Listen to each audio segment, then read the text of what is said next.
সবাইকে বলে দিচ্ছি আন্তর্জাতিক গ্রুপের যে ব্যবসা আছে বাসটা গেট ফিরে যাও।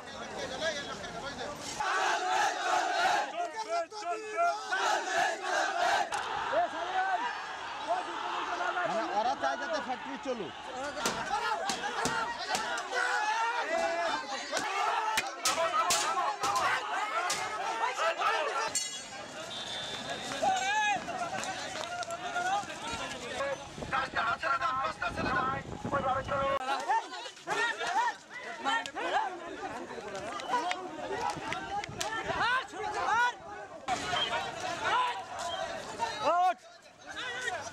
মৃত যে লাশগুলো আছে ওগুলা বের করার অন্তত 2 সপ্তাহ আমাদের সময় লাগবে। ওই সময়টা ওয়ার্কার কিংবা শ্রমিক প্রতিনিধি বা সকল জনগণের একটা আহ্বান ছিল যে আমাদের 2 সপ্তাহ অন্তত সময় দেওয়ার পরে তারপরে ওয়ার্কার যেগুলো আছে ওরা শান্তিপূর্ণভাবে কাজ করতে পারে।